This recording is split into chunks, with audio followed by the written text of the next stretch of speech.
shall touch faith.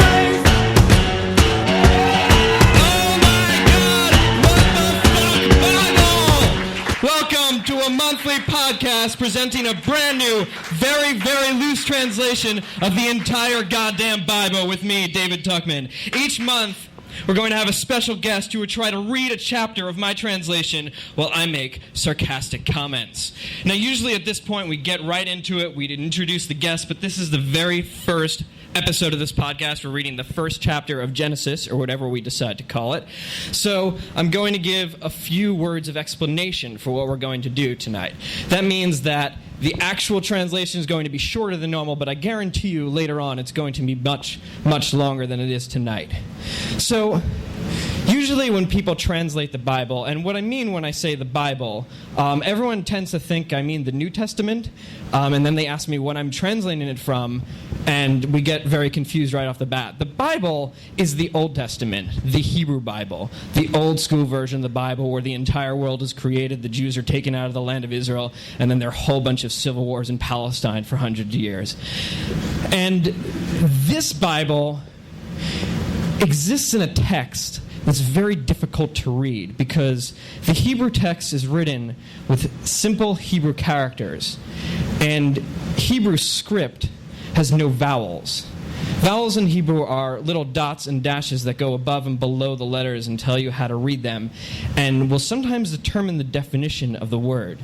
The actual script of the Bible is written on like sheepskin in front of a whole congregation traditionally, and this text has no vowels. So that's the first thing, making it a little bit difficult to know what the hell this book says. The second thing is that most of you, I would imagine, have read a translation of this book.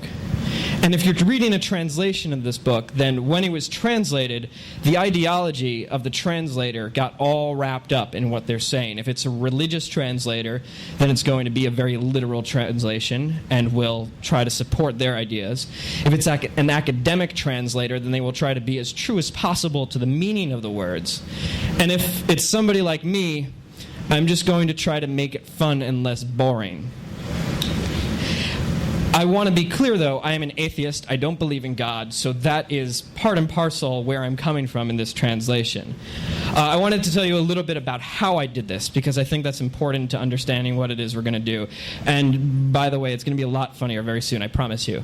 So I went through the original text of it, the text without the vowels, without any guidance, without anything, and I translated that. I went to Hebrew school for 18 years, so I used... Yeah! I used my knowledge of Hebrew from that. I used a number of different translations. I used an Oxford University translation, and I used a Jewish Publication Society translation. I used a translation from an organization called ArtScroll, which is an Orthodox Jewish organization, and I used Google Translate. And you're going to see some comments that I make that draw from each of those translations because they help me a lot in getting through this. Once I translated the original text, I went through it and made it about 50% less boring. I have to warn you, though, there are parts that are still going to be boring because this is the Bible we're talking about. Now, I think by doing this, I'm going to be the subject of a little bit of criticism, simply by the fact that I'm taking what many people consider to be the Word of God and adding a whole bunch of F-bombs to it. That's fine. I understand that. I know where it's coming from. I lived that life for a long, long time. To those people, I guess I say, if this book is so important, and if it's the Word of God, if people listen to my version or read my version, at least they're reading the text, I guess. So, fuck you.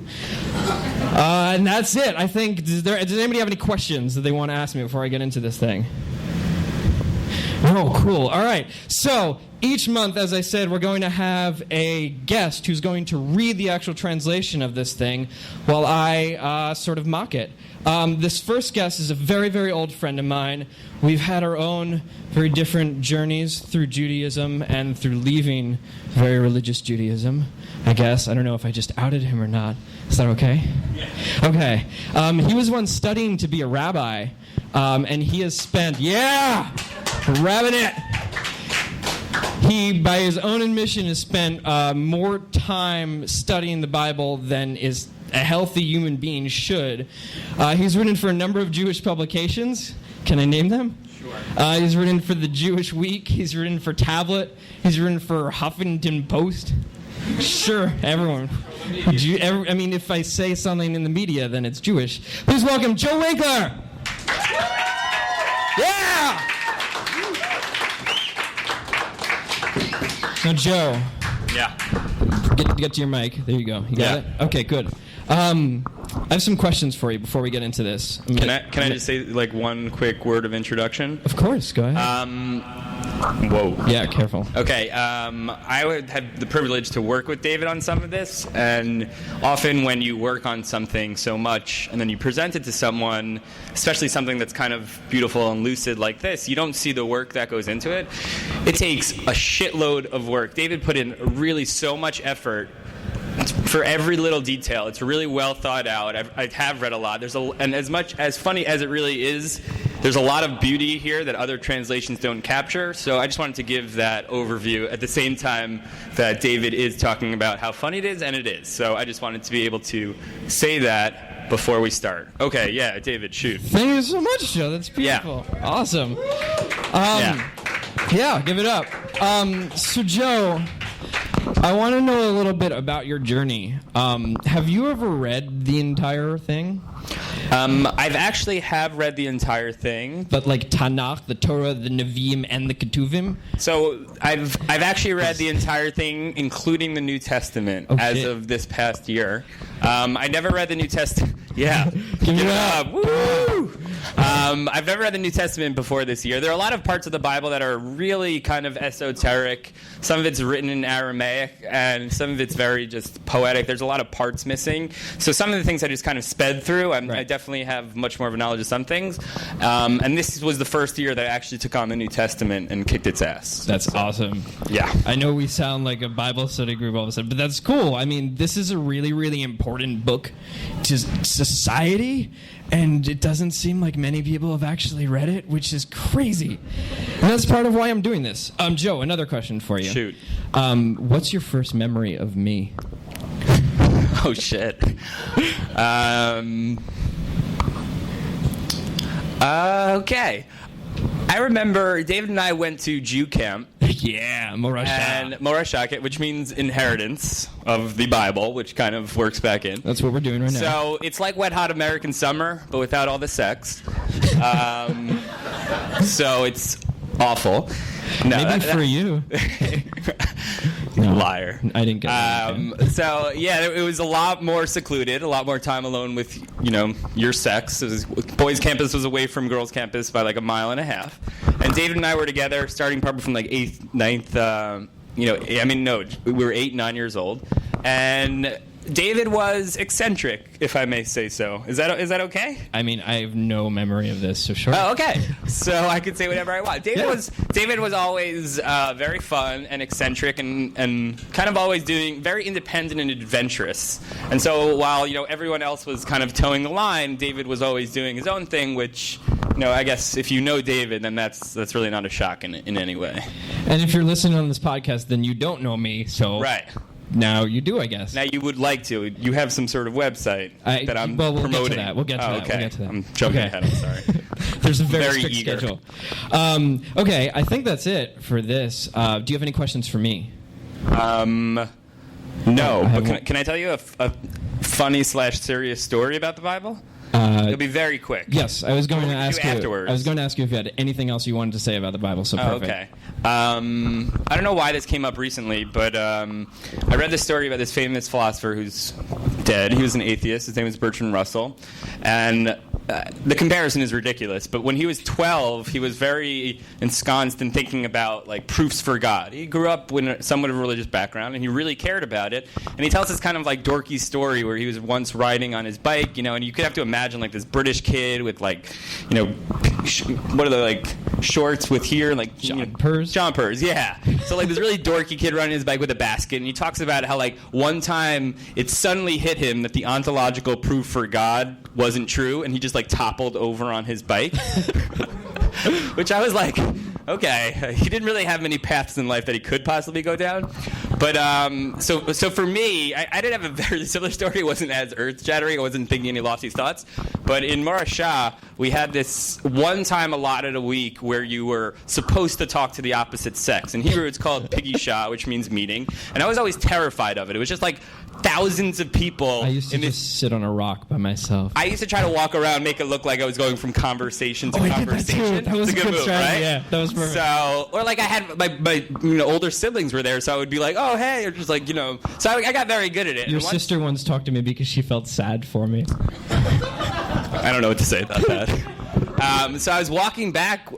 Walking back one time, and right after Piggy Shot, flirting with girls, which for me was like super awkward city. I was walking back by myself, and right after that, we had Torah study where you hear a story, and then like all of a sudden, I was 12, and I just stopped walking. Out of nowhere, this idea, kind of like Bertrand Russell, hit me, and I'm like, wait, what if the Bible is man-made? And I'm like, holy shit! And I for a minute, I couldn't stop. I was just thinking about it, and I'm like, oh my God, I just blew my own mind. And then I'm like, I really hope they have lollipops at the Shabbos party. And I just walked away. That's awesome. This is the first time that I question the divinity of the Bible. Cool. Anyway, so let's get this started. Are you guys ready? Yeah. To hear the fucking Bible? All right, this is Torah, a loose translation, Book 1, in the beginning, Chapter 1, in which God creates the entire fucking universe, but mostly us. In the beginning, God created the sky and the ground. Maybe. So, as I said before, we don't really know what this means at all, and the traditional translation of this, it's Bereshit bara Elohim et hashamayim v'et haaretz. The word shamayim is traditionally translated as heavens, and haaretz is translated as earth. But they can also mean the sky and the ground. And if you put yourself in the mind of whoever these people were who were reading this at the time, heavens and the earth have a lot of really metaphysical connotations to them. And they mean that God created the heavens and God created our planet specifically. But in my version of the Bible, it could just mean that he created the stuff up there and the stuff down there. The other point here is that in the Hebrew version of this, the first book is called Bereshit, which is the first book of the Bible. The English version, the first book is called Genesis, which means creation or whatever. But I'm just going to use my translation of the first word. So this is book 1, in the beginning. This is the longest footnote of this chapter, I think. Go ahead, Joe.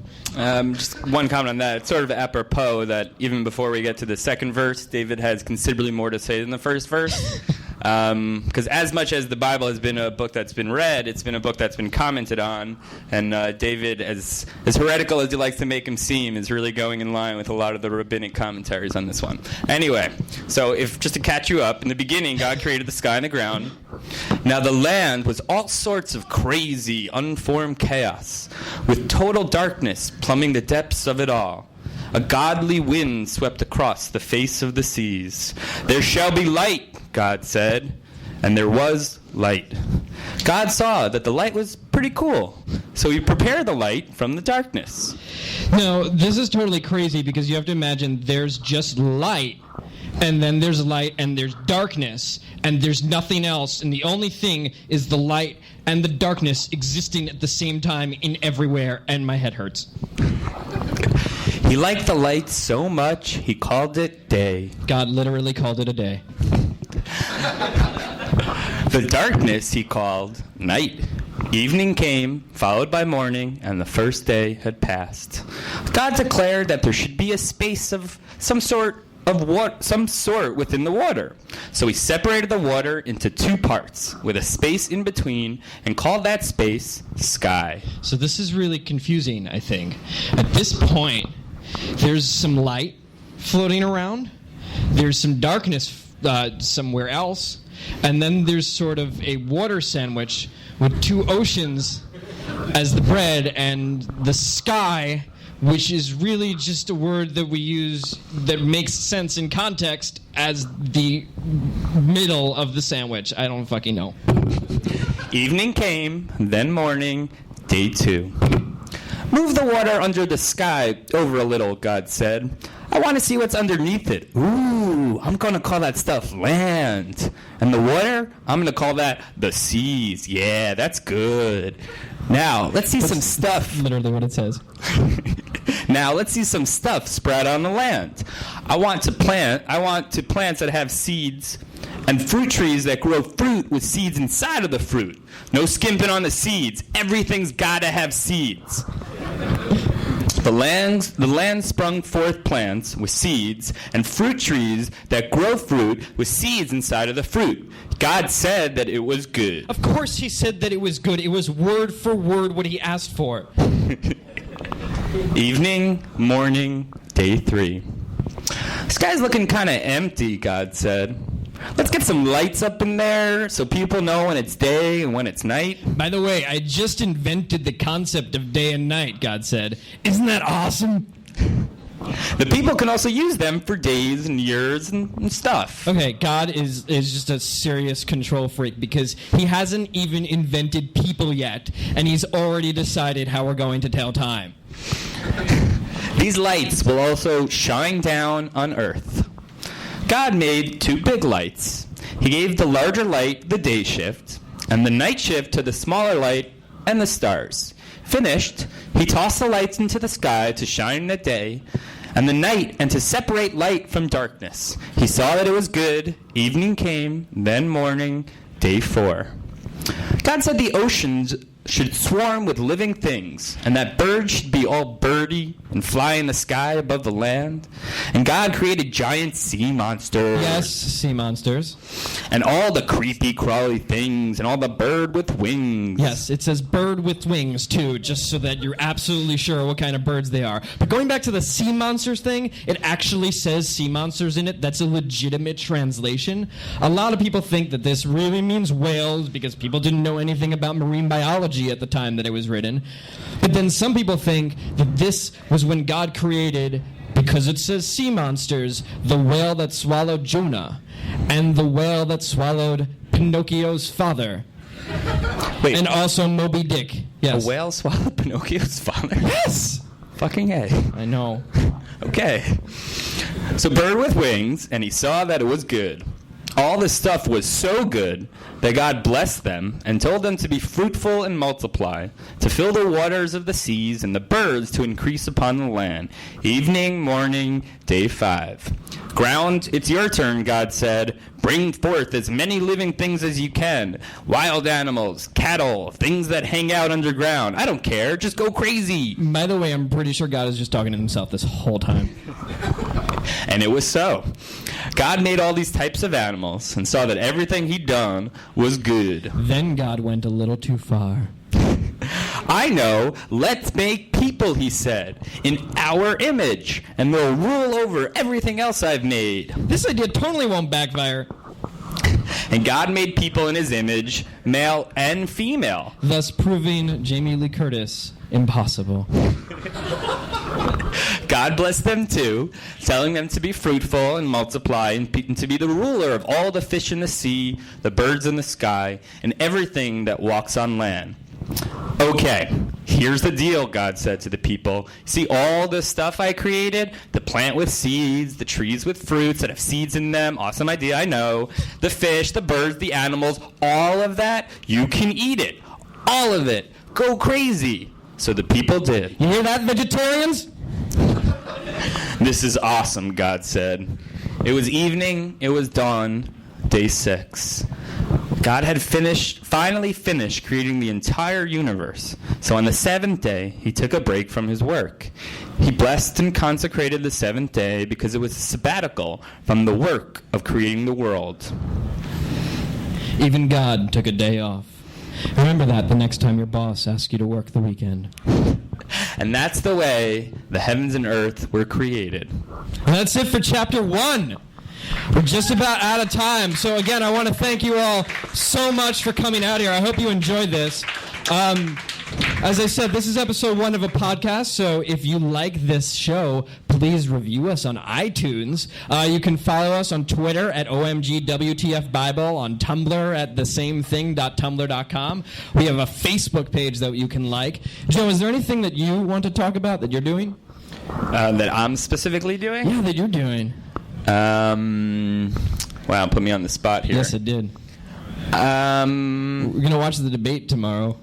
Right, I think I'm going to go to the Fiona Apple concert. Awkward. Joe's going to be at the Fiona Apple concert tomorrow. All right, there you go. And one of our audience is going to be there too. On Wednesday, so different days, but still, that's... I read a lot on the internet. If you enjoyed my stylistic talking, my writing is not as fun. But you can just search my name, Joe Winkler, on the internet. There should be a bunch of shit there. I'm writing I'm almost finished with a book of poetry, and I've almost finished with a book of essays that will not make my parents happy.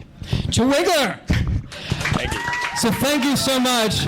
Please make sure to check in for next month's episode, because next month in the Bible, God gets sick and tired of these motherfucking snakes in this motherfucking garden.